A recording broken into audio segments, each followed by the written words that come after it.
छावा न्यूजमध्ये आपलं स्वागत आहे। आमच्या प्रतिनिधींनी घेतलेली विशेष वार्ता। कळंब तालुक्यातील देवळाली येथील गरीब शेतकरी यांचा 3 एकर ऊस जळून खाक, तत्काळ पंचनामे करून नुकसान भरपाई देण्याची शेतकऱ्याची मागणी।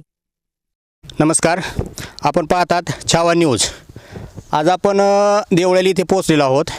या ठिकाणी एका शेतकऱ्याचा ऊस जळालेला आहे। मामा, नाव सांगा आपलं? बालाजी गणपती लोमटे, देवळाली। कशाने ऊस जळाला आहे? लाईटीच्या शॉर्ट सर्किटनं। बरं, आता हे तारा खाली आहे सगळ्या।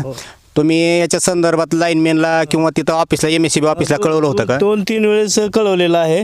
2023-24च्या टायमाला 23ला माझा एकदा ऊस जळाला आणि नंतर आता 2025मध्ये बी दुसऱ्यांदा जळालेला आहे। बरं, किती एकर ऊस आहे? हे आता 3 एकर आहे। 3 एकर आहे।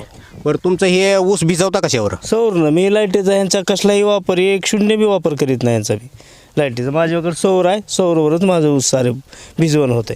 हो, म्हणजे तुम्ही यांना तोंडी सांगून किंवा निवेदन देऊन सुद्धा यांनी हे तारा ओढून घेतले नाही? 2023ला एकदा जळाला आणि नंतर ही दुसऱ्यांदा 2026-25ला। हो सर, आपलं नाव सांगा? श्रीकांत मुंडे, गोविंदपूर सेक्शन वरिष्ठ तंत्रज्ञ। अच्छा, म्हणजे तुम्ही वायरमॅन आहेत का? हो। बरं, तर कशामुळे घडले म्हणतात हे असं? त्यांचं म्हणणं आहे की शॉर्ट सर्किटमुळे झालेलं आहे। मी आल्यानंतर आता साहेब आमचे धाराशिवला गेलेले असल्यामुळे त्यांनी पंचनाम्याला मला पाठवलेलं आहे। फोटो काढलेले आहेत मी आणि साहेबांना पंचनाम्यासाठी पाठवून दिलेले आहेत। म्हणजे शेतकऱ्यांना मदत मिळण्यासाठी प्रयत्न करा। मदत मिळण्यासाठी 100% प्रयत्न केले जातील। ठीक आहे। आपल्याबरोबर आणखीन शेतकरी आहेत। मी प्रसाद रोहिले, देवळाली गावचा शेतकरी आहे। शेतकऱ्यानं आतोनात कष्ट करून वर्षभर बारक्या लेकराला जपल्यासारखा जपून हे अशा प्रकारे ऊस जोपलेला असतो, लहान लेकरासारखं पाणी देऊन। त्या ऊसाचं नुकसान जर असं MSCBच्या भोंगळ कारभारामुळे जर होत असेल तर ह्या शेतकऱ्यापुढं मरण पत्करल्याशिवाय काय तर पर्याय राहणार नाही। एकतर वारंवार सांगून बी त्या तारा त्यांच्या आवरल्या गेल्या नाही, त्याच्यामुळे त्या ऊसामध्ये स्पार्किंग होण्यात आली आणि त्या स्पार्किंगमुळे ऊस जळून गेला। आता त्या शेतकऱ्यानं, एकतर शेतकरी असा आहे की वारंवार सरकारच्या बाहुऱ्यामध्ये अडकून तो कर्जाच्या बाहुऱ्यामध्ये अडकलेला आहे। ती कर्जमाफीची वाट पाहतोय, कर्जमाफी नाही तर ह्या उत्पन्नामध्ये असं जर काही उत्पादन काढायला गेला तर ह्या MSCBच्या कारभारामुळं त्याला ते ऊस जळून जातोय, त्याच्या हातचं उत्पादन जातं आहे। मग ह्या शेतकऱ्यांनी करायचं काय? मग लवकरात लवकर सरकारनं याच्यावर काहीतरी तोडगा काढावा। लवकरात लवकर MSCBनं तात्काळ मदत द्यावी, नाहीतर हा शेतकरी डायरेक्ट आत्महत्या केल्याशिवाय परावृत्त राहणार आहे, आत्महत्या केल्याशिवाय राहणार नाही, असं शेतकऱ्याच्या मनामध्ये विचार यायला लागलेत सध्या। तर लवकरात लवकर प्रशासनानं जिम्मेदारी घेऊन ह्या गोष्टीचं निवारण करावं, हीच आमचे सर्व देवळाली गावकरी समस्त शेतकऱ्याचं म्हणणं आहे। हे आम्ही तुमच्या पुढं पत्रकार परिषदेच्या माध्यमातून आम्ही तुमच्यासमोर मांडायला हवा हा प्रश्न। ह्याची लवकरात लवकर दखल घ्यावी, हीच आमची नम्रतेची विनंती आहे शासनाला, महावितरणला आणि सर्वांनाच। ठीक आहे, काय सांगाल?